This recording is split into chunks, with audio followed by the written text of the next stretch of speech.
talking about sustainability, and the corporation is a unit in our society that plays a certain role.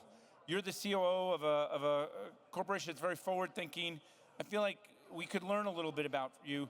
What are the priorities as a leader of a financial service company? Are you stodgy, boring? Do you just help tech bros? Do you know what a marginalized person looks like? Like, tell me a little bit about, like, you're an important leader that has something to say. What kind of leadership are you doing right now?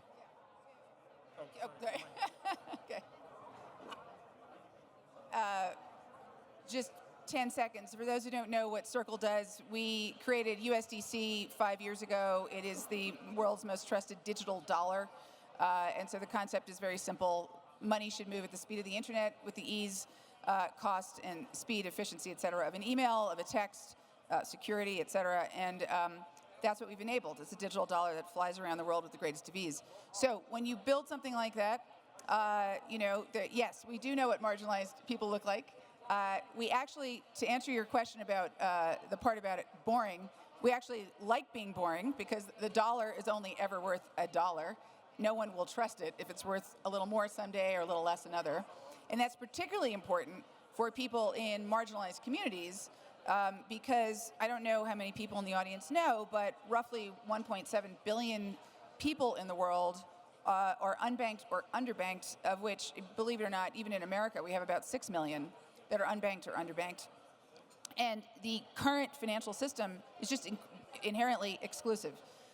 If you even think about something like an immigrant in America sending money home, they have to show up at a kiosk. There's probably half an hour of paperwork of some sort. They're maybe sending $200 to their home country. They're going to have to spend at least $11 in fees. It doesn't necessarily get sent instantly. The person on the other end sometimes has to pay to get it. All of those are friction points, and friction is basically an equity killer. So everything we do is based around enabling money to move at the speed of the internet, sound, secure, trustworthy, that will absolutely help those of us in the room here who are privileged, but it absolutely has a massive impact and potential for helping the underserved, which it's already doing, which I can get to in a minute, but I'll pause there. So I'm going to go off script here. Oh boy. I have a question that occurred to me that is a very creative question, and feel free to pass. Are you familiar with the movie The Wizard of Oz? Yes. So in The Wizard of Oz, Dorothy wears these ruby slippers. They apparently, in Frank L. Baum's book, were silver. Oh. And the yellow brick road was the gold standard, and Oz is Emerald City. It's the greenback.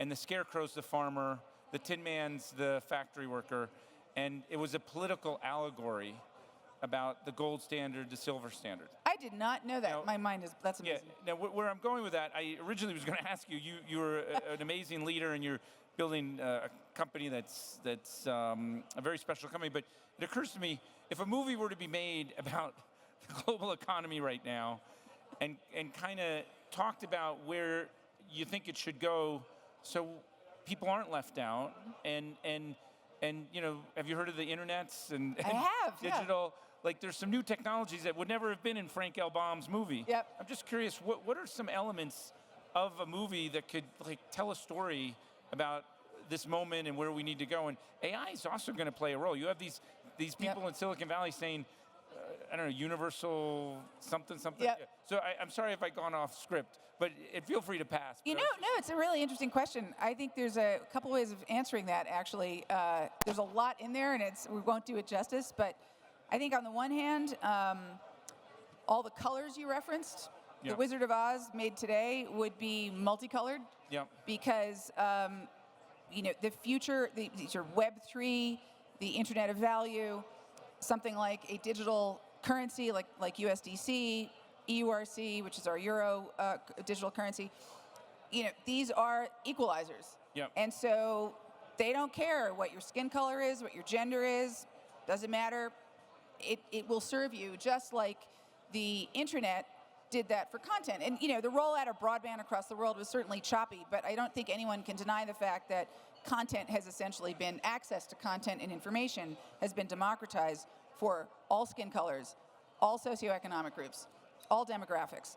And if you have access to the internet, which is an ongoing challenge because not the entire world is not connected with the internet yet. I think it's like 80% now is a stat I heard this morning. But of that, fewer are women, for example. So there's still a challenge there and roadblocks. However, if you are connected to the internet, you can basically get access to economic freedom today, and certainly over time as this kind of technology becomes more mainstream. So I don't know what color the road would be or the city, but I would say that you could definitely explode the whole set with lots of colors to represent just how inclusive what we're doing will be. Yeah. And I think where I was going with that is the times are changing. Yeah. And you guys are playing an important role in that. Yeah. And you're running a very thoughtful company that I think people can learn from, and I applaud your leadership. Just as a final question, Yep. if you could look into that nice camera over there and say something that you know that other C-suites should know to run effective companies that are inclusive, that are able to be effective at this time, what advice do you have? I would say two things. First, I'd repeat the stat I said earlier because it can't be repeated enough because it's very much unknown, which is that 1.7 billion people in the world are unbanked or underbanked. They're literally keeping their money under a mattress. We need to change that. And then the other is the other point I made, and I don't know if this stat is totally accurate, but I did hear it from a very good source this morning in an event I was at, which is that only 80% of the world is connected to the internet, and significantly fewer of those are women. So if you think about inclusion for any industry, on any level, access to the internet is obviously table stakes. Yep. So I think leaders have to understand that, we all talk about technology and access to the internet as if everyone has the access we all have, which is absolutely not the case. So whatever we can do to help that. And then once people do have access to the internet, it is absolutely our responsibility to enable them to be empowered by it and not excluded by it.